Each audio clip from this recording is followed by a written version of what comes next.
Perkenalkan, nama saya Galang Darmajati dengan NIM 15186211030 dari Prodi Rekayasa Keselamatan Kebakaran, Fakultas Teknik, Universitas Negeri Jakarta.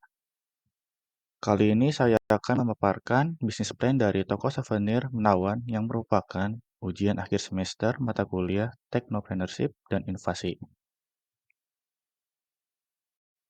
Lalu selanjutnya, toko souvenir Menawan ini memiliki latar belakang, yaitu segala peristiwa atau kenangan sangat indah untuk dikenang.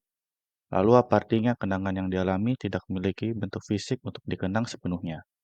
Maka dari itu dibuatkanlah suatu benda yang dapat mengenang momen tersebut yang biasa disebut dengan souvenir. Maka dari itu toko souvenir Menawan hadir dalam menyediakan segala jenis souvenir yang dapat mewakili setiap momen yang berharga.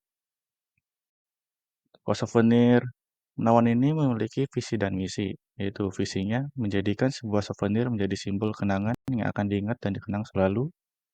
Menjadi bisnis souvenir yang terkemuka di pasar nasional dan internasional. Misinya membuat souvenir sesuai dengan keinginan pelanggan, menjalin hubungan baik dengan pelanggan, kerjasama dengan UMKM lokal, kerjasama dengan penduduk lokal dalam menyediakan bahan baku souvenir. Lalu inti bisnis dari toko souvenir Menawan ini itu menyediakan berbagai macam jenis souvenir dengan harga aman di kantong pelanggan. Souvenir yang disediakan tidak terkhusus untuk satu jenis pernikahan, namun juga menyediakan souvenir untuk kegiatan lainnya. Inti bisnisnya ini menjual berbagai jenis souvenir yang dibuat sesuai dengan keinginan pelanggan. Pelanggan dapat konsultasi bentuk souvenir dan menyesuaikan dengan biaya pembuatan. Selain itu, inti bisnis yang lain itu membangun ikatan sebaik mungkin dengan pelanggan untuk kerjasama ke depannya. Ikatan yang terjalin dapat menjadi investasi yang menguntungkan bagi bisnis ini. Lalu sini ada marketing plan. Toko souvenir ini memiliki marketing plan supaya memastikan usaha ini berjalan dengan lancar dan yang sesuai dengan direncanakan. Selain itu, marketing plan juga dapat digunakan untuk mencari kekurangan dalam menjalan bisnis untuk kedepannya. Marketing marketing plan tersendiri di sini kita punya 6 gitu. Yang pertama, visi dan misinya seperti yang sudah dijelaskan di sebelumnya. Lalu target pemasarannya, ada strategi pemasarannya, pendapatan lokasi bisnis, persaingan bisnis, dan anggaran. Untuk pendapatan lokasi bisnis, tentu kita memilih tempat yang strategis seperti di dekat-dekat sekolah, pas dekat-dekat pasar, di pinggir jalan besar, seperti di dekat perempatan atau pertigaan. Lalu untuk persaingan bisnisnya lumayan ketat, maka dari itu kita harus mengatur strateginya. Setelah itu ada sales plan. Sales plan ini bertujuan untuk meningkatkan penjualan sehingga hasil yang didapatkan sesuai dengan keinginan. Selain itu, sales plan ini juga dapat digunakan sebagai prediksi risiko terkait bisnis yang dijalani dan dihindari sebaik mungkin. Sales plan sendiri memiliki beberapa strategi yaitu target pemasaran, strategi pemasaran, promosi dan penawaran khusus, dan layanan tambahan. Mungkin di sini target pemasaran kami itu semua kalangan karena souvenir ini tidak terbatas untuk acara pernikahan saja. Ini bisa untuk acara-acara sekolah, lalu ada acara-acara perusahaan atau event-event besar, ataupun sebagai souvenir pribadi juga bisa dibuat. Jadi tidak terbatas hanya untuk yang dewasa saja, tapi bagi anak muda, terutama remaja itu bisa membuat souvenir di toko souvenir Menawan ini. Lalu strategi pemasarannya, strategi yang kami gunakan itu penjualan secara online dan offline. Penjualan online tersendiri dapat memanfaatkan media sosial atau platform online shop seperti untuk online shopnya seperti Shopee, Tokopedia, atau Lazada, dan untuk media sosialnya bisa melakukan pemasaran atau promosi melalui Instagram, bisa WhatsApp, ataupun Facebook, dan Twitter pun bisa digunakan. Untuk offline-nya sendiri, seperti yang dijelaskan sebelumnya, kami membangun toko offline supaya pelanggan bisa melihat lihat langsung sampel-sampel yang kami buat, lalu juga bisa sebagai tempat konsultasi. Selain toko fisiknya, kami juga melakukan penyebaran selebaran-selebaran brosur untuk meluas cangkupan penjualan. Lalu sini ada promosi dan penawaran khusus. Promosi sendiri bisa kita gunakan seperti apabila membeli 100 barang itu mendapatkan diskon 10%, atau apabila membawa pelanggan lain bisa mendapatkan keuntungan 10% dari penjualan. Terus ini layanan tambahan sendiri di sini yaitu seperti konsultasi gratis untuk jenis dan pembuatan souvenirnya. Di layanan ini bisa ditanya-tanya apakah souvenir ini bagus atau tidak untuk acara-acara yang sedang dibuatkan, apakah aman untuk dikantong, dan sebagainya. Lalu di sini souvenir yang kami perjualbelikan tentu ada harga-harganya. Untuk yang pertama, akrilik ukuran 4-7 cm dengan ketebalan 3-5 mm. Di sini kami mematok harga 7.000 sampai 12.000. Dengan ukuran tersebut bisa dibuat gantungan kunci atau pin. Di sini desainnya pelanggan bisa menyesuaikan selera atau bisa mengirim desainnya sendiri. Lalu di sini ada plakat akrilik dengan harga dimulai dari 40.000. Harga bisa lebih tinggi tergantung tingkat kesulitan desain dan bahan tambahan.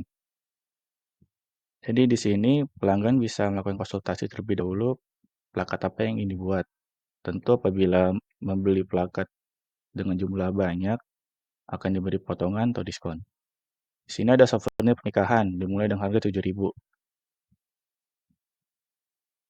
Dimulai dari 7.000 ini bisa lebih tinggi apabila souvenir yang diminta itu memiliki tingkat kerumitan yang tinggi dan menggunakan bahan ekstra. Namun, apabila pelanggan ingin harga yang lebih murah, itu bisa konsultasi dengan kami, tapi dengan syarat-syarat tertentu. Tentu untuk konsultasi ini gratis. Lalu untuk prediksi pendapatannya, kita mengasumsikan selama setahun bisnis ini berjalan. Selama setahun ini sewa toko yang digunakan selama 1 tahun. Untuk modal peralatan mencakup alat-alat produksi serta penunjang produksi termasuk sewa toko sebesar 36 juta dibagi 12 bulan 3 juta. Terus biaya operasional bulanan mencakup modal peralatan dibagi 12 bulan serta gaji pegawai sebesar 2 juta menjadi 5 juta rupiah. Biaya bahan produksi bulanan mencakup bahan-bahan yang digunakan untuk produksi serta listrik dan air sebesar 30 juta rupiah. Lalu total biaya operasional bulanan ditambah biaya bahan produksi. Tadi biaya operasional bulanan sebesar 5 juta rupiah, lalu biaya produksinya 30 juta rupiah. Dan di total dengan hasil 35 juta rupiah. Pendapatan hariannya kita mengasumsikan souvenir yang terjual itu di harga 7.000 sebanyak 150 item dengan total harga 1.050.000. Souvenir dengan harga 10.000 dikali 30, kami mengasumsikan 30 terjual dengan total 300.000. Lalu souvenir dengan harga 20.000 itu 15 item 300.000. Total pendapatan harian 1.650.000. Tentu ini pendapatan harian ini merupakan target standar, maksudnya target yang akan didapatkan sehari segini, mungkin bisa lebih tergantung pesanan yang diminta. Lalu pendapatan bulanannya itu hasil dari pendapatan harian dikali 25 hari karena kami juga menghitung hari liburnya, maka dengan total pendapatan bulanan Rp41.250.000. Lalu keuntungan bulanan, pendapatan bulanan dikurangi biaya operasional bulanan. Tadi pendapatan bulanan Rp41.250.000 dikurangi operasional bulanan Rp35.000.000 dengan hasil Rp6.250.000. Jadi keuntungan bulanan kami itu Rp6.250.000. Lalu untuk prediksi 1 tahun ke depan, tentu sangat bagus bila plan bisnis ini berjalan dengan baik, terutama setelah 1 tahun berjalan, peralatan-peralatan produksi bisa balik modal dan prediksi keuntungan bisa naik sebesar 20%. Jumlah souvenir yang diproduksi merupakan asumsi target standar harian, belum mencakup pemesanan ekstra seperti bila ada event-event besar itu mungkin akan meminta pesanan yang lebih besar, mungkin bisa ratusan atau ribuan. Untuk pasar souvenir ke depannya cukup bagus karena setelah masa-masa pandemi, penyelenggara acara naik secara signifikan. Namun untuk mengatasi atau agar bisnis ini bertahan dari persaingan bisnis souvenir lain, kita akan menambahkan layanan-layanan tambahan seperti pembuatan boneka akrilik atau penambahan jenis akrilik gitu. Dan tentu saja promosi-promosi akan ditambahkan karena setelah 1 tahun ini kita mendapatkan keuntungan naik sebesar 20%. Untuk mungkin dalam 5 tahun ke depan bisa dibuka cabang baru yang kemungkinan itu akan mendapat keuntungan yang lebih besar. Itu saja sekian dari penjelasan saya. Kurangnya mohon maaf. Wassalamualaikum warahmatullahi wabarakatuh.